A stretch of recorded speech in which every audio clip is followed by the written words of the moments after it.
Many times I'm wondering to myself, why is the black hole dark? And why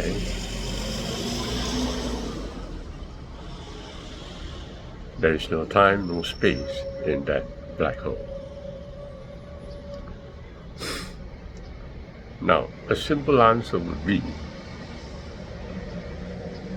that actually it is totally bright inside the black hole.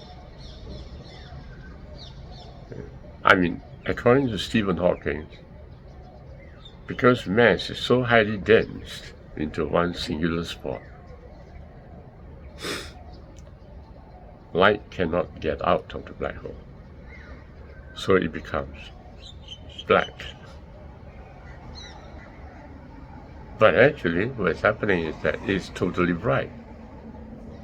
That's the point I was trying to stress here. It's totally bright.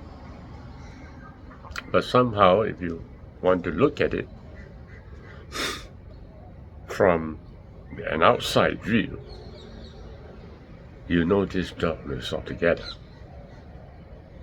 And it's the same with every human being who looks at himself. You see, when you look at yourself, you don't seem to like yourself, do you? And that is the reason why you expect somebody else to appreciate you.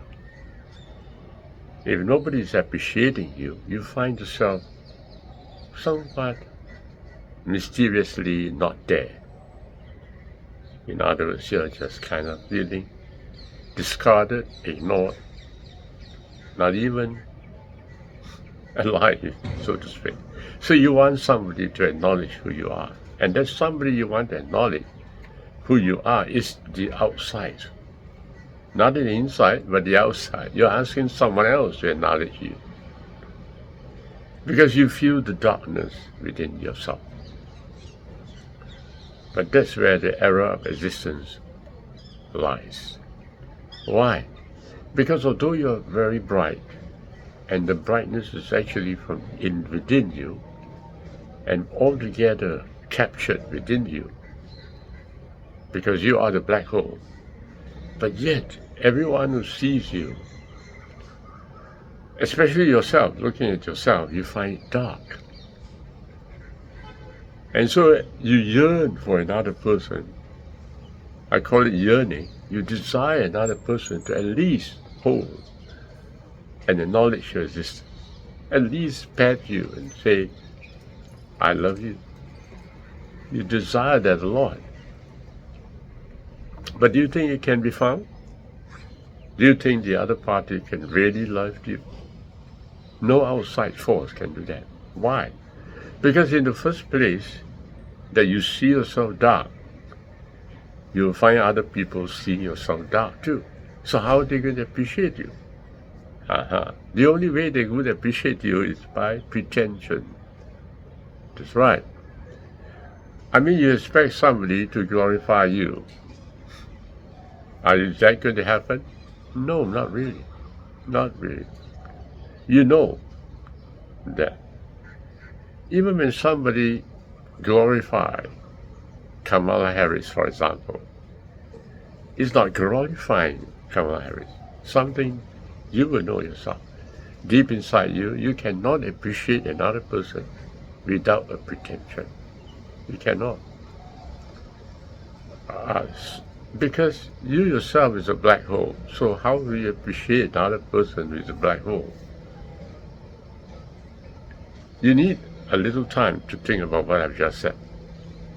It requires a lot of self-authenticity and honesty to realize what I've just said.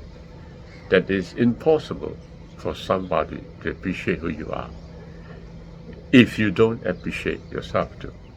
Because you see yourself black, a black hole, I mean, you're not black, but you see yourself a black hole. The other party will see it similarly. How can anybody appreciate what is black? Because black hole is empty, nothing. How can anybody appreciate that? So this is the problem of resistance. I call it a problem of resistance because you don't acknowledge your own self. This is where your learning must come from. Yes, this is where your learning must come from. If you're wise, you will realize. If you're wise, you will realize it's no use for you to ask somebody to love you. That's true. It is no use to think that God loves you. If you're wise, you will realize that it's no use to do that. The real importance is that you love yourself. I love myself. That's the greatest truth of all. And that's why the commandment you will find in the Bible, in the Torah, you shall love your neighbor as yourself. You love yourself, everything springs forth there. If you don't love yourself, nothing is really there. But now look at a mother taking care of her child. Is there appreciation? Of course there is. And why? Because the mother is taking care of her own.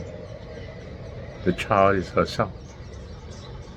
Every part of that child is herself. So she's taking care of her own. And there is a bright light shining in between that. It is called love. In the same way, there's a very bright light shining in the black hole. Light is fully appreciating itself, captured within the mother and child. That's right. But don't forget, right where you are, inside the black hole, you are the black hole. There is light, captured within itself. And truly there is love. You need only to hold on to that love that is within you. But unfortunately, you're missing it.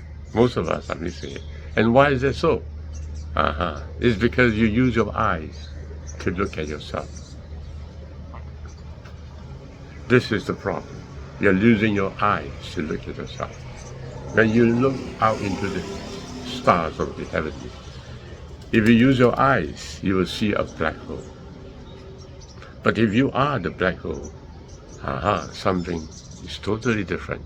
You notice love appreciating itself.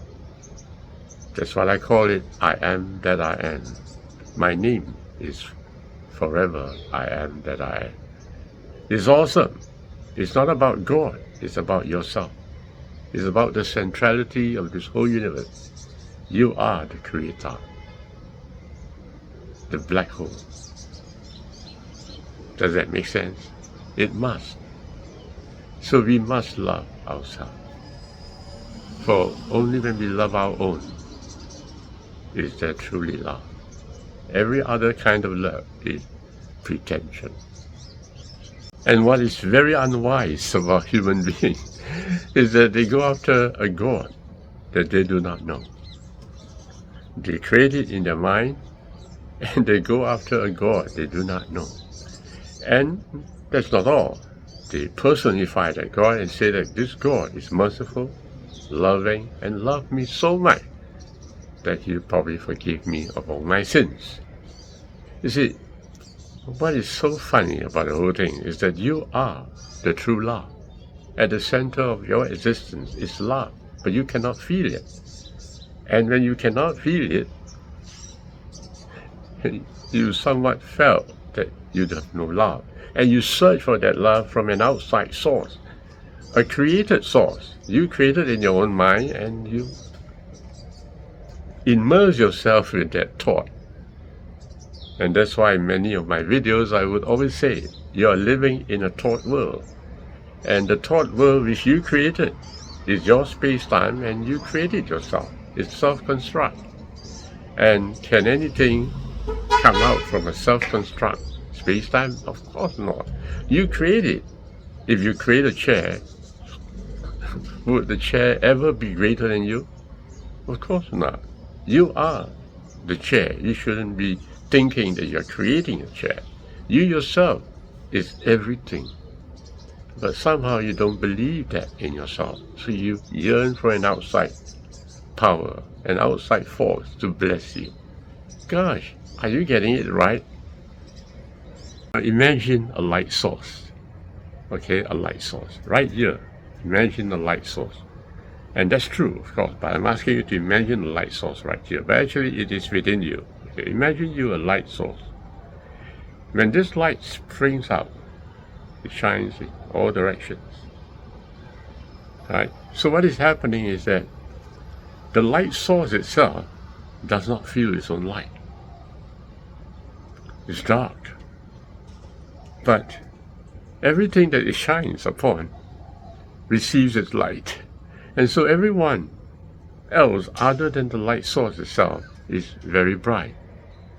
But the light source itself apparently appears very dark. Now this is the crazy part of it, the greatest irony of all. So you're looking for a light. And so what you do, you look for everything else other than the source. You look at everybody else and they're all lighted up. But where is it lighted from? Actually from within your own light source. But you are not feeling that light source. So you thought that everyone, what I'm trying to say is that you don't acknowledge yourself as you are. And you believed that the light source is coming from outside. But actually, it's really true. It is only a reflected light source. That's why, my friends, I'm always urging you to listen to yourself very deeply, to listen to the voice within you. What do I mean by the word voice? To the breath that is speaking in you. To listen very deeply, because you are having a conversation with yourself every moment. And that conversation is more important than anything else in this world. It's trying to please an outside person, trying to get attention from others, trying to create something and prove to them that you have created it, are all very worthless. Worthless, that's right. Because the true light source is within you, no one else. Everyone else is simply reflected from you. So all you need to do is to get back home, to have a conversation with yourself. That's right, a conversation with yourself. There is a small conversation that is taking place in that light source. The light is captured to itself. That conversation you must discover. And how to discover it is through meditation, of course. It is through self-authenticity. It's through just simply pay attention to yourself. But you're not paying attention to yourself, are you? All your life you have been engaged with many, many things. You've been looking at this and looking at that and looking at that, but you barely see your naked body. You dress yourself up and you hide yourself away from everybody else. You hide yourself away from your own self. And you don't appreciate nakedness. And even if you do appreciate nakedness, you stay at your home. You dare not come out of your house. So your walls of your house becomes your clothing. Your walls of your house still covers you up. You're still a covered person. And the light source is hidden. How is it possible that you could live your life that way without knowing that you are the true light source? Get back straight to the place where I am.